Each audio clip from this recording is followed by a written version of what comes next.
A mensagem a seguir é uma pregação da Igreja do Nazareno Nova Europa. Esteja conectado conosco pelo tablet ou smartphone e assista nossos cultos online no site inne.com.br.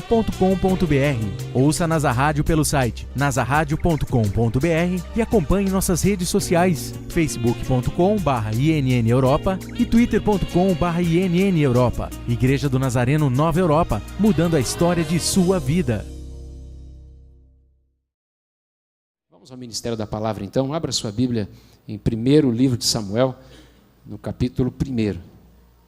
Eu ia falar sobre um outro tema, já me preparei nesses dias. Eu ia falar sobre família, ia falar sobre casamento. Esses dias eu tenho encontrado assim muitas famílias, muitos casamentos. Só essa semana eu orei por 4 famílias que estão assim pensando no divórcio, pensando em separar por causa da crise, por causa da luta. Mas eu tenho certeza que Deus tem cuidado disso. Eu tenho certeza que o plano dele é família, o plano dele é constituir família, ter família. Então eu tenho certeza que Deus está cuidando disso. Então nessa noite nós vamos falar um pouquinho sobre outra coisa.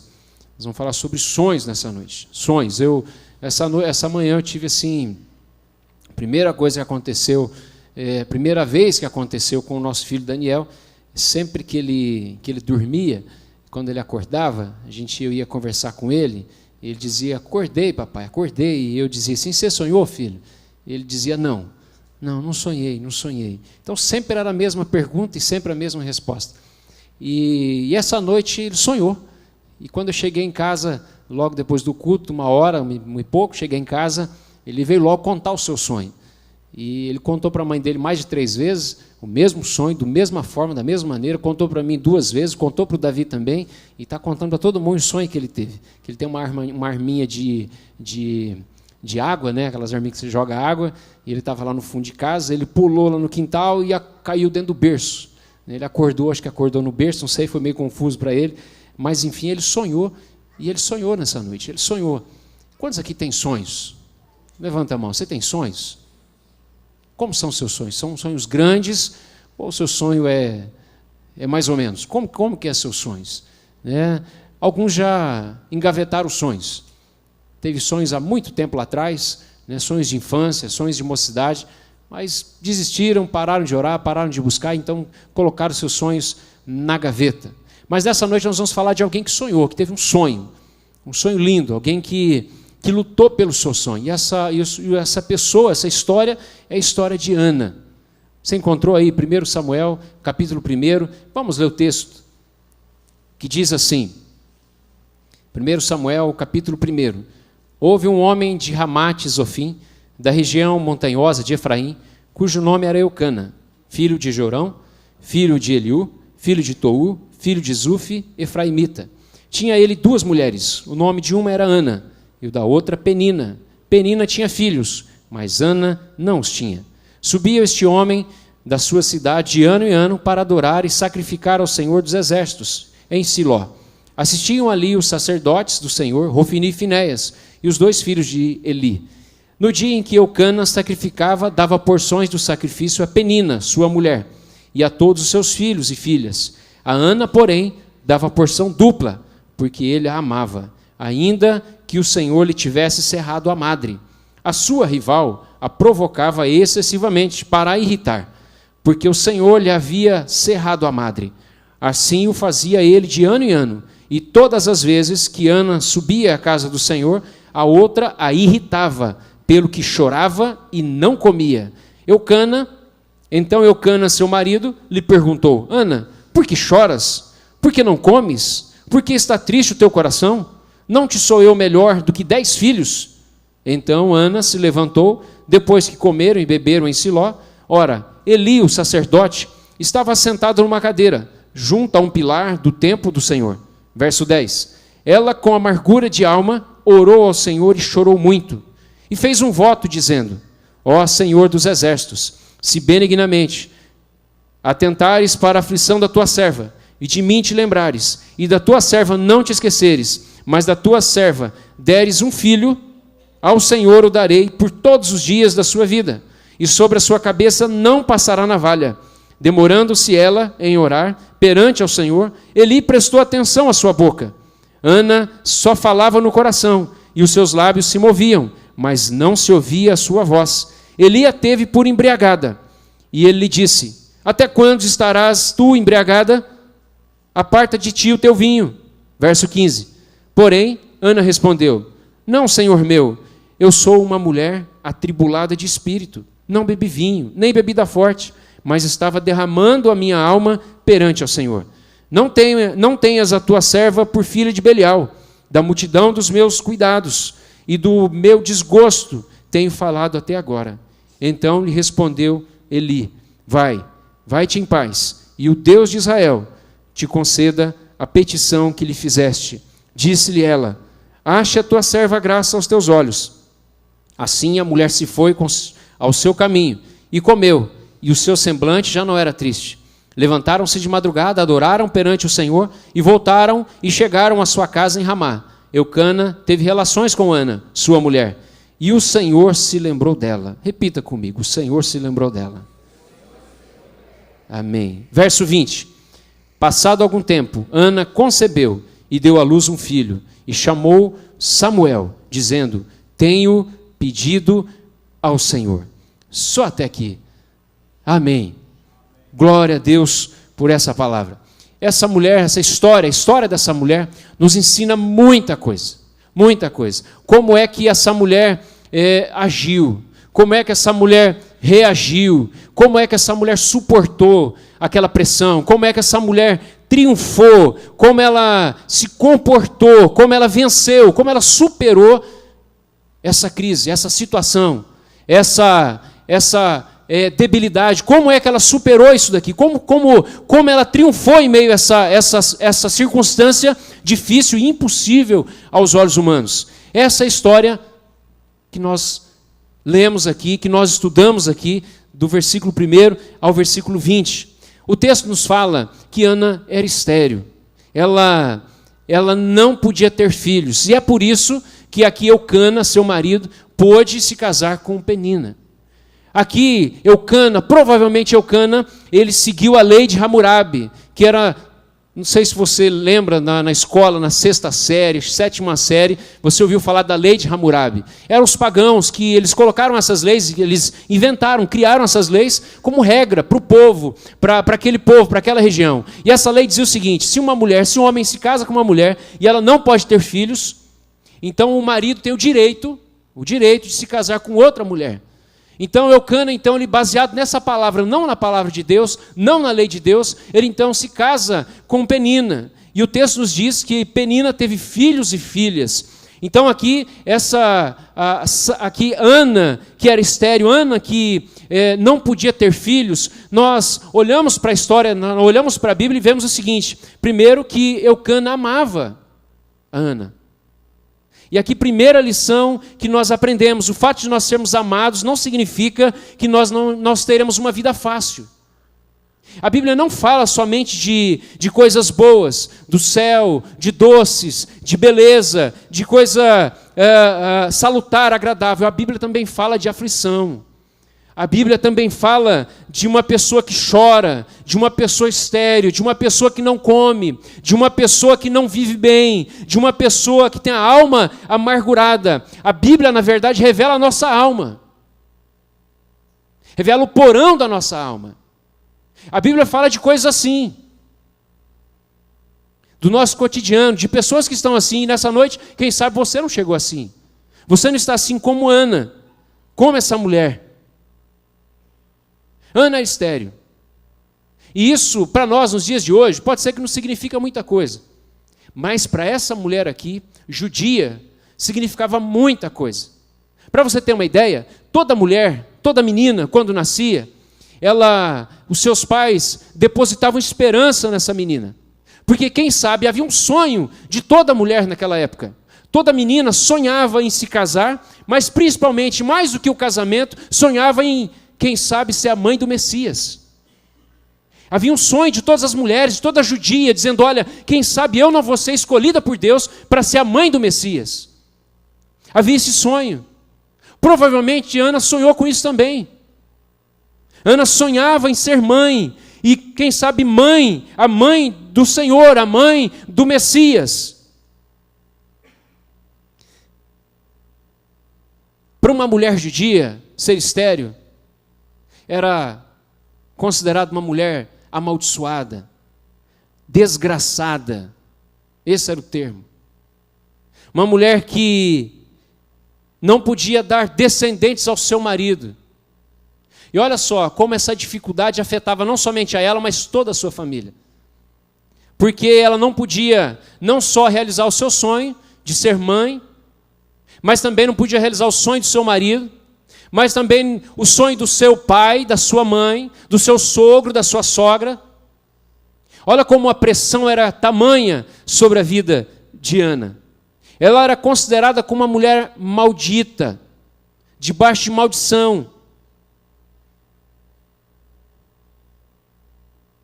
Ela não podia realizar não somente o seu sonho, mas o sonho também de todas essas pessoas.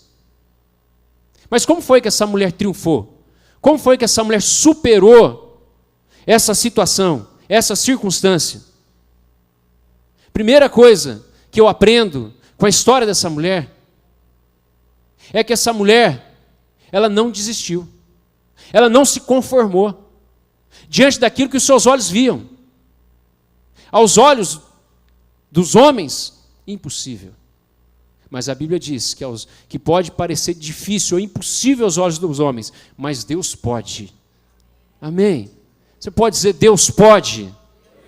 Deus pode. Pode ser impossível aos seus olhos, pode ser impossível aos olhos da medicina, da humanidade, mas Deus pode. Essa mulher não se conformou. E, na verdade, o conformismo, ele leva à mediocridade. Ele leva a pessoa a uma vida medíocre, uma vida pequena, a uma vida rasa, a uma vida sem importância, a uma vida vazia.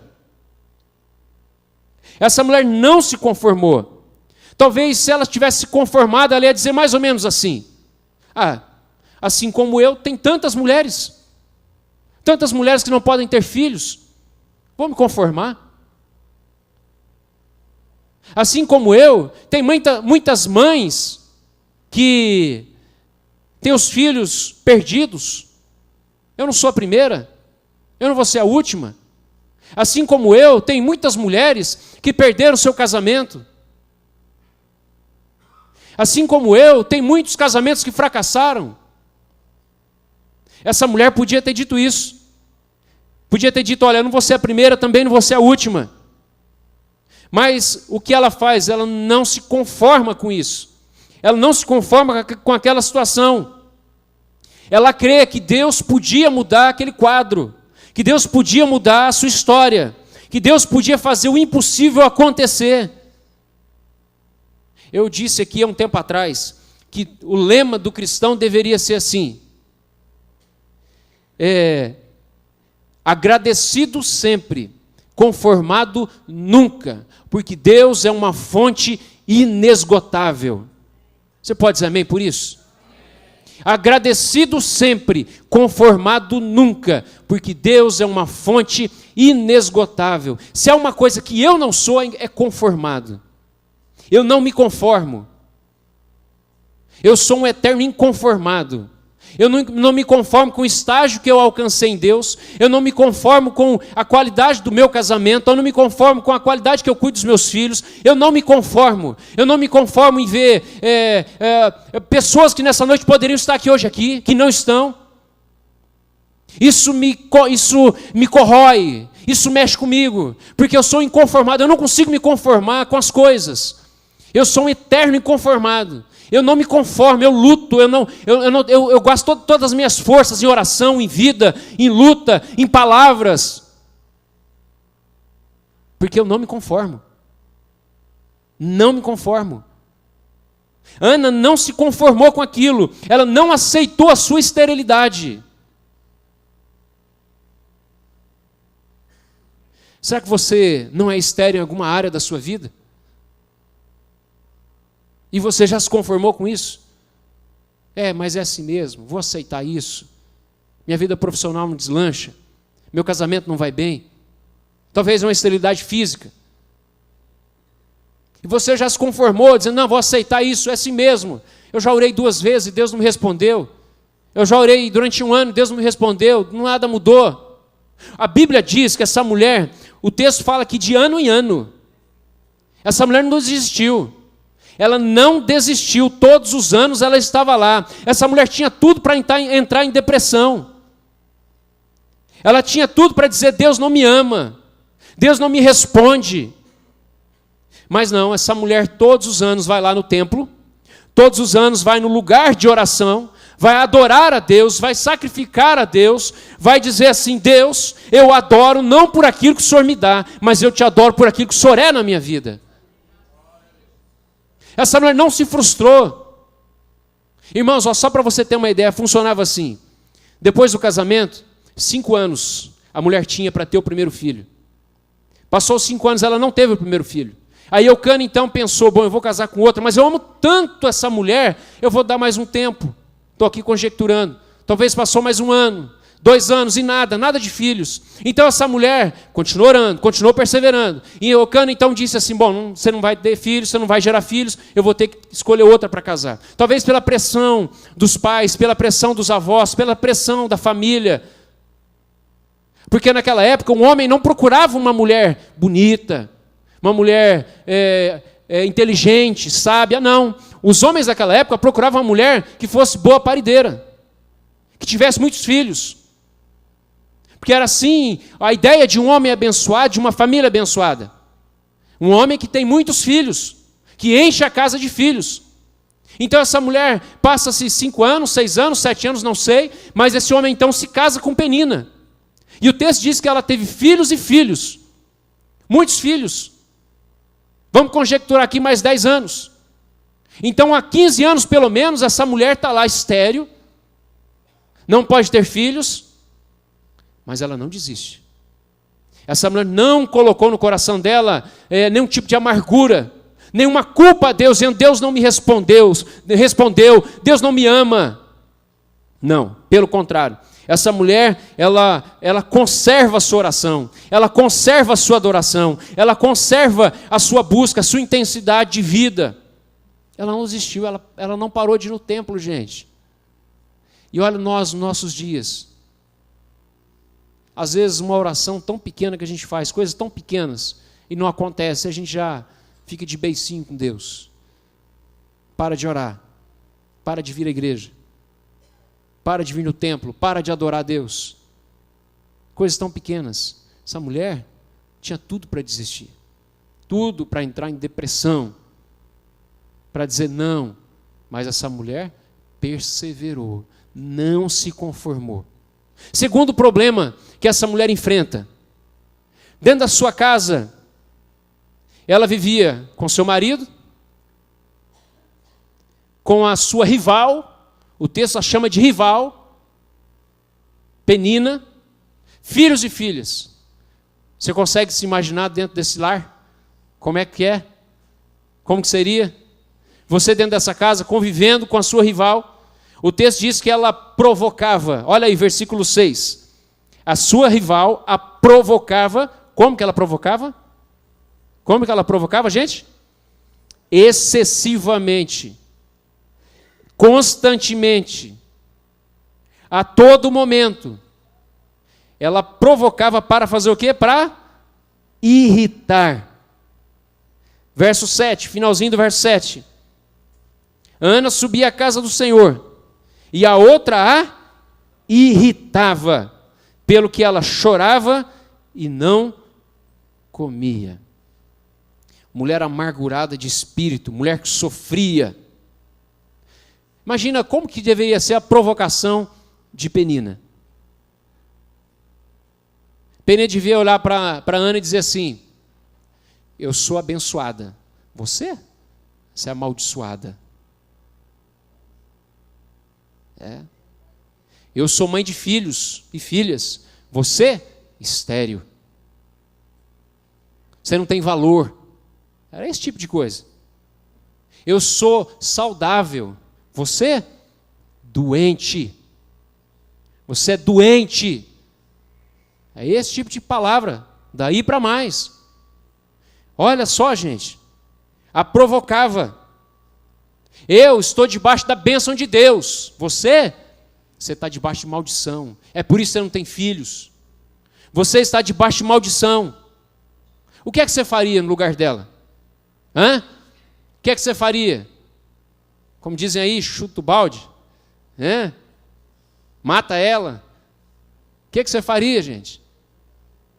Essa mulher, sabe o que ela fez?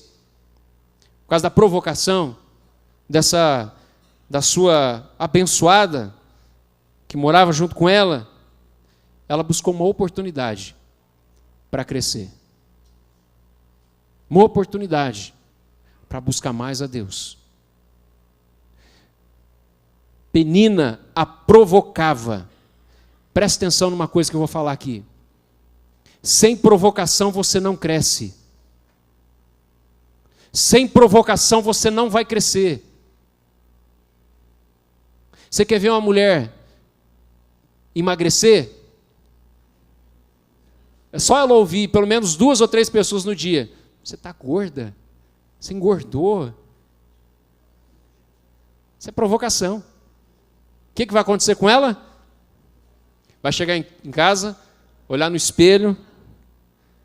Ai, meu Deus, vai começar a ir para a salada.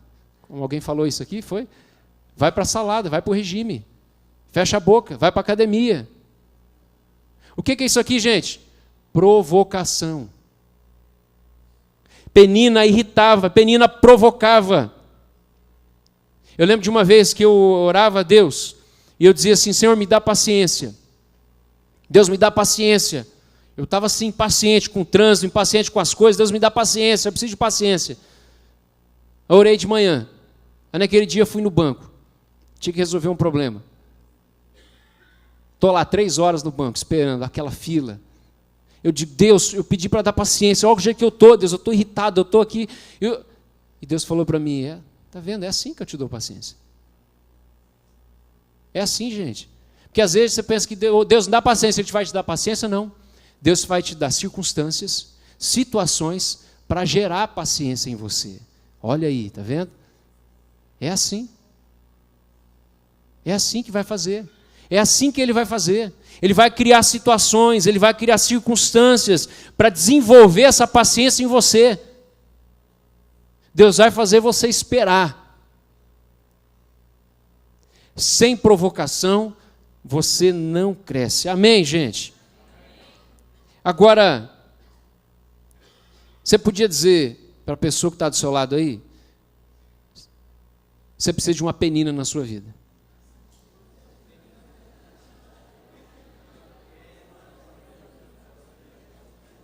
Fácil não, né?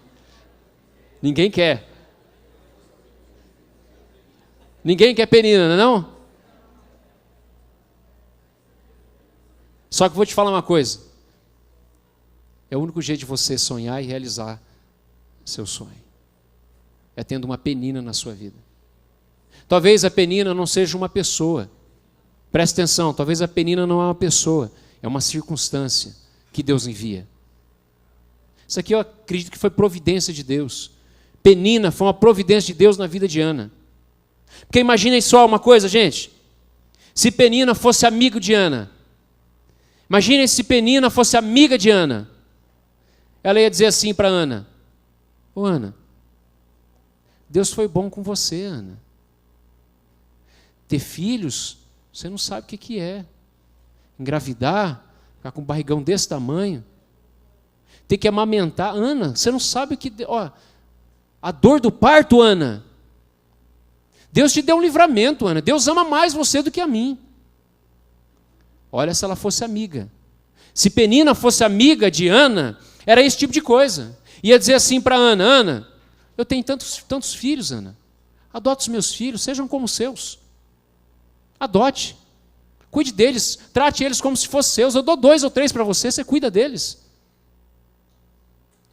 Se Penina fosse amiga de Ana, ia dizer para Ana, Ana, Deus te ama e Ele está te protegendo. Está te protegendo. O que Ana teria feito? Desistido, se conformado, aceitado. Aceitado, dizendo, é verdade. ela é minha amiga. Olha aqui, deixa eu te falar, você não precisa de amigo assim não. Você não precisa de gente que trata você desse jeito não. Que faz dessa forma com você, dizendo para você aceitar, para você se conformar. Tentando interromper os seus sonhos. Tentando jogar terra nos seus sonhos. Enterrar seus sonhos. Matar os seus sonhos. Você não precisa de gente assim não. Amigo não faz isso não. Se Penina fosse amiga de Ana, teria feito isso. Mas ela era rival. Então eu vou te dizer uma coisa. É melhor você ter uma rival assim do que uma amiga. Uma amiga que te console, mas não é um consolo de Deus. Faz você se conformar com isso, se conformar com essa esterilidade, se conformar com essa vida, se conformar com essas coisas, se conformar. Penina a irritava, a provocava. Você precisa de gente assim, de pessoas que te provoquem, pessoas que te impulsionem, pessoas que façam você reagir, que façam você perder o sono se for necessário, que te irrite, que te faça chorar se for necessário. Mas para você caminhar de encontro ao sonho de Deus para a sua vida, de encontro aos sonhos que Deus colocou no seu coração. E eram sonhos grandes, gente. Eram sonhos grandes. Sabe por quê? Deus é grande. Deus é grande. E Deus não coloca sonhos pequenos na nossa vida, não. Se você olhar para a Bíblia, você vê histórias de muitos homens e mulheres que sonharam grande. Tiveram grandes sonhos, grandes projetos. E o que é que Deus fez? Deus interviu, Deus mudou, Deus transformou, Deus ressuscitou, Deus curou. Para quê? Para que esse sonho fosse realizado. Porque o sonho engrandece o nome dele. Porque o sonho enaltece o nome dele. As obras, as maravilhas de Deus.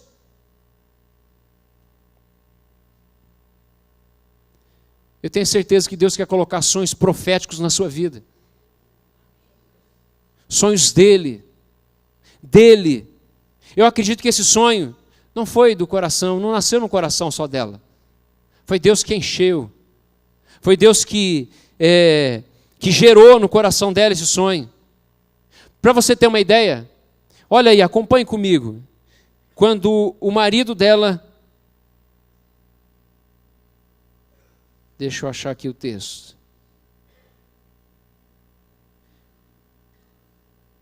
Verso 8. Olha o que ele diz aqui no finalzinho. Não te sou eu melhor do que 10 filhos? É isso que diz aí, gente? Não sou eu melhor do que 10 filhos? Olha o marido aqui tentando fazer ela se conformar. Aqui eu acredito o seguinte. Estou conjecturando.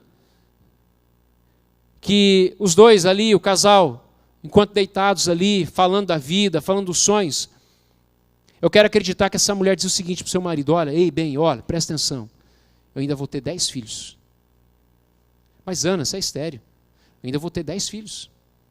Ana, você não pode, você já está velha, você não pode mais ter filho. Eu vou ter 10 filhos. Ela não queria um filho. Eu acredito que quando Eucana diz, eu não sou melhor que 10 filhos, do que esses 10 filhos que você vive falando aí, Eucana. Eu não sou melhor do que todos eles. Eu sou melhor. Ana sonhava grande. Ana não sonhava somente com um filho, Ana sonhava com muitos filhos. E Deus é assim, gente. Olha só para a Bíblia. Olha o que Deus fala para Abraão. Abraão, sai da tua tenda, Abraão. Olha para fora, Abraão. Olha, conta as estrelas dos céus, Abraão. Vê se você pode contar, Abraão. Assim será a sua descendência, Abraão. Olha para a areia, Abraão. Olha, vê se você pode contar, Abraão. Assim será a sua descendência.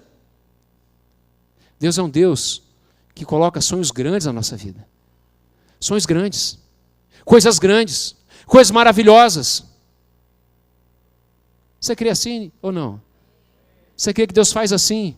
Você crê que os sonhos de Deus é assim? Funcionam dessa forma? Porque Deus é grande.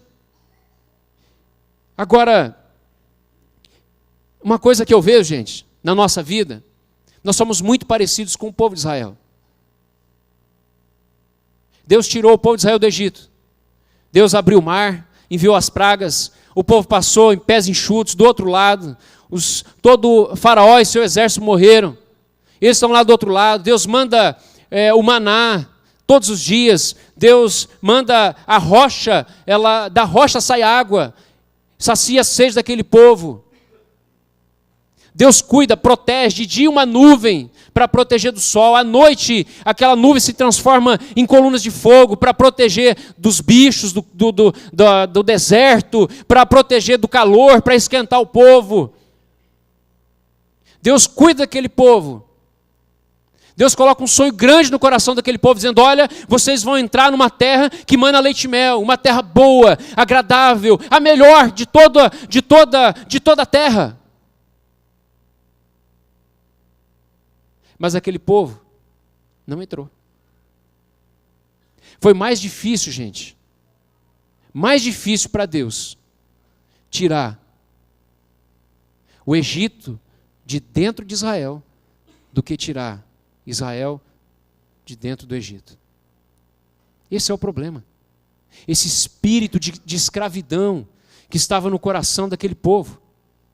Foi fácil para Deus tirar o povo de Israel do Egito, mas foi 40 anos Deus tentando tirar do coração do povo o Egito.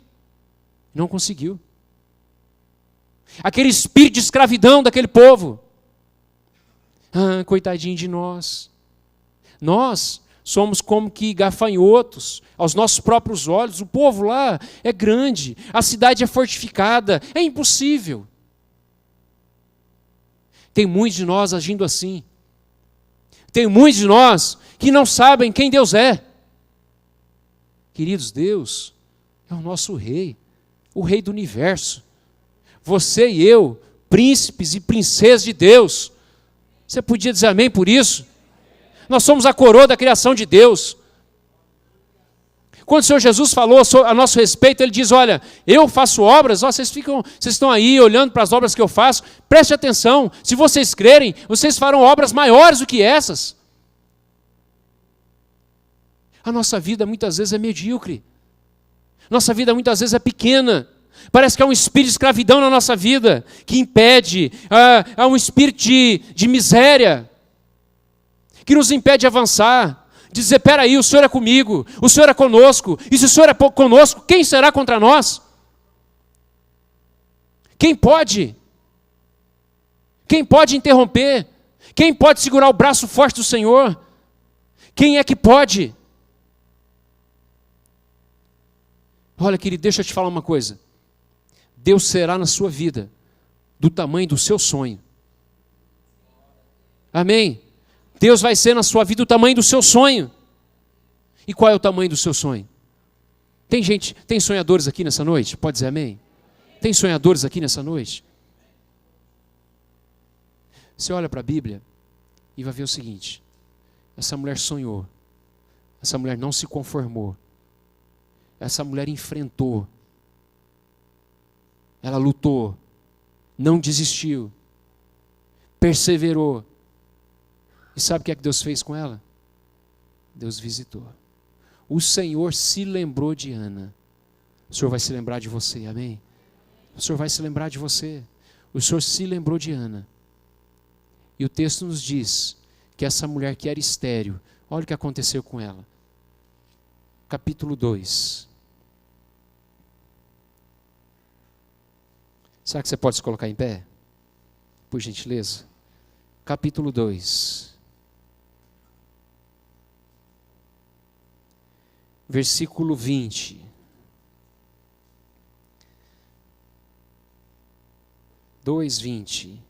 Eli abençoava a Eucana e a sua mulher, Ana, e dizia: o Senhor te dê descendência desta mulher, em lugar do filho que pediu. E entregou ao Senhor. E voltavam para o seu lugar. E o Senhor abençoou a Ana. E ela concebeu e deu à luz 3 filhos e 2 filhas. E o menino Samuel crescia diante do Senhor. Amém Agora você vai, versículo 21, você vai repetir comigo isso aqui. Mas você vai colocar o seu nome aqui, ó. O texto diz, o Senhor abençoa a Ana. Eu vou dizer, o Senhor abençoa Ismael. E você vai dizer o seu nome aqui, porque o Senhor vai te abençoar. O Senhor vai se lembrar de ti. Sua vida vai mudar. A esterilidade na sua vida, ela chegou ao fim nessa noite, em nome de Jesus. Então você vai colocar o seu nome aí, vamos lá. E o Senhor abençoou Ismael. Mais uma vez, e o Senhor abençoou a Ismael. Aleluia, louvado seja o nome do Senhor. Quantos aqui não vão desistir? Quantos aqui vão perseverar? Quantos aqui vão lutar? Mesmo que a circunstância pareça impossível, mesmo que aos seus olhos você diga, é impossível. É impossível meu marido se converter. É impossível a minha família, os meus filhos estarem na casa do Senhor. É impossível meu casamento ser mudado, ser transformado. É impossível eu me casar. É impossível. É impossível. É impossível Deus me curar. É impossível. Mas Deus pode. Ele pode. Ele tem todo o poder. Amém, queridos?